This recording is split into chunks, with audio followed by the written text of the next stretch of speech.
Low Goa ಹೋಗಕ್ಕೆ ಎಲ್ಲರೂ ready ಆಗವ್ರೆ, ನೀ ಇನ್ನೂ ಯಾಕೆ ರೆಡಿ ಆಗಿಲ್ಲ? ಇಲ್ಲ ಮಗ, ನನಗೆ ಬರೋಕ್ಕೆ ಮನಸ್ಸಿಲ್ಲ. ನೀವು ಹೋಗ್ಬಿಟ್ಟು ಬನ್ನಿ. ಲೋ ನೀನು ಬರ್ತೀಯ ಅಂತ ತಾನೇ ನಾನು ಗೋವಾಗೆ ಹೋಗಿ ಒಪ್ಕೊಂಡಿದ್ದು. ನನಗೂ ಬರೋಕ್ಕೆ ಆಸೆ ಮಗ, ಆದರೆ ನಿನಗೆ ಗೊತ್ತಲ್ಲ ನನ್ನ ಫ್ಯಾಮಿಲಿ ಪ್ರಾಬ್ಲಮ್ಮು. ಯಾಕೋ ಏನಾಯ್ತು? ನಿನಗೆ ಗೊತ್ತಲ್ಲ ಮಗ, ನಾವು ಅಪ್ಪತ್ತಿರೋದ್ಮೇಲೆ ಮನೆ ಜವಾಬ್ದಾರಿ ಎಲ್ಲ ನನ್ನ ಮೇಲೆ ಬಿತ್ತು. ಅಮ್ಮ, ಅಕ್ಕ, ತಂಗಿ, ತಮ್ಮ ಎಲ್ಲರೂ ನಾನೇ ನೋಡ್ಕೊಬೇಕು. ಲೋ ಕಷ್ಟಪಟ್ಟು ದುಡಿ, ಎಲ್ಲ ಸರಿ ಹೋಗುತ್ತೆ. ದುಡಿದ್ರೆ ಸರಿ ಹೋಗಲ್ಲ ಮಗ. ನಾನು ಇಲ್ಲಾಂದ್ರೆ ನನ್ನ ಫ್ಯಾಮಿಲಿಯವರು ಖುಷಿಯಾಗಿ ಸೆಕ್ಯೂರ್ ಆಗಿರಬೇಕು. ಅದಕ್ಕೆ ಏನಾದರೂ ಮಾಡ್ಬೇಕು ಮಗ.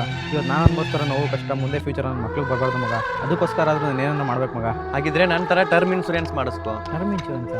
ಹಾಗಂದ್ರೆ ಇದು ಬರೀ ಪಾಲಿಸಿ ಅಲ್ಲ, ಪ್ರಾಮಿಸ್. ಇದೊಂದು ಆರ್ಥಿಕ ಭದ್ರತೆ. ನಾಳೆ ನನಗೆ ಏನಾದರೂ ಹೆಚ್ಚು ಕಮ್ಮಿ ಆದ್ರೂ ನಮ್ಮ ಫ್ಯಾಮಿಲಿ ಇನ್ನೊಬ್ಬರ ಹತ್ರ ಕೈ ಚಾಚಲ್ಲ, ಸೆಕ್ಯೂರ್ ಆಗಿರುತ್ತೆ. ಕೋಟಿವರೆಗೂ ಕವರೇಜ್ ಕೊಡ್ತಾರೆ. ಕೋಟಿ ಅಂತ ಮಾತಾಡ್ತಿದ್ಯಾ? ತುಂಬ ಕಾಸ್ಟ್ಲಿ ಇರ್ಬೋದು. ಇದು ಕೇವಲ 600 to 700ಗೆ ಸಿಗುತ್ತೆ, ಮತ್ತೆ ಕೋಟಿವರೆಗೂ ಕವರೇಜ್ ಆಗುತ್ತೆ. ಹೌದು, ಕೇವಲ 600 to 700 ಫರ್ ಮಂತ್ ಆಗುತ್ತೆ. ಯಾವ ಕಂಪ್ನಿ ಇನ್ಸೂರೆನ್ಸ್ ತಗೊಂಡ್ರು 15% ಡಿಸ್ಕೌಂಟ್ ಕೊಡ್ತಾರೆ. ಚಿಕ್ಕವರಿದ್ದಾಗಲೇ ತಗೊಂಡ್ರೆ ಕಡಿಮೆಗೆ ಬರುತ್ತೆ. ಹೌದಾ? ಇದನ್ನು ನಾನು ಎಲ್ಲಿ ತಗೊಳ್ಳಿ? ನನ್ನ ಬಯೋದಲ್ಲಿ ಒಂದು ಲಿಂಕ್ ಇದೆ, ಅದನ್ನ ಹೋಗಿ ಕ್ಲಿಕ್ ಮಾಡು.